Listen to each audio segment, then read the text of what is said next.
Hi ஃபில்மியார் viewers, வீர தீர சூரன் படம் எப்படி இருக்குன்னு பார்த்துடலாமா?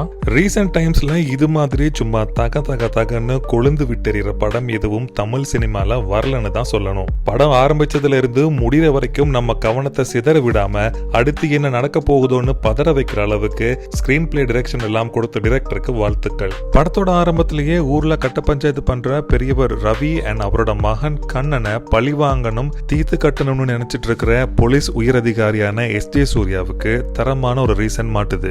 விடியத்துக்குள்ள என்கவுண்டர் பண்ணலான்னு பிளான் பண்றாரு. தன்னையும் மகனையும் காப்பாத்துறதுக்காக எஸ்.ஜே. சூர்யாவை கொல்ல சொல்லி யார் சங்காத்தமும் வேணாம்னு வாழ்ற பழைய சம்பவக்காரனான காளிங்கிற விக்ரம் கிட்ட ரவி கேட்க முதல்ல முடியாதுன்னு சொன்னாலும் அப்புறமா ஏத்துக்கிட்டு ட்ரை பண்ண அந்த அட்டம் ஃபெயில் ஆக விக்ரமோட குடும்பத்தை பகடக்காக ஆக்குறான் கண்ணன். குடும்பத்தை வச்சு மிரட்டுறாங்கன்னு எஸ்.ஜே. சூர்யா கிட்ட போனா அவரும் அதே தான் ஆப்போசிட்டா பண்றாரு. விடியறதுக்குள்ள எப்படியாச்சும் ஒருத்தரை ஒருத்தர் கொல்லணும்னு வெறி பிடிச்சு அலைய ரெண்டு பேர்கிட்டையும் மாட்டிக்கிட்ட விக்ரம் என்ன பண்ணாரு, அந்த நாள் ராத்திரியா யார் கடக்குறாங்கன்றதுதான் மீதி கதை. ஹீரோ யாருன்னு காட்ட கொடுக்கப்பட்ட பிளாஷ்பேக் சிறப்பான தரமான சம்பவம். ஒரு நிமிஷம் கூட போர் அடிக்காம படத்தை அழகா மூவ் பண்ணிருக்காங்க. இந்த படம் கட்டாயம் தியேட்டர்ல பார்க்க வேண்டிய ஒரு சிறப்பான படம். இன்னும் படத்தை பத்தி டீடைல்ஸ் தெரிஞ்சுக்க நம்ம யூடியூப் சேனலுக்கு வாங்க. இன்னும் ஒரு படத்தோட சந்திக்கலாம். நன்றி, வணக்கம்.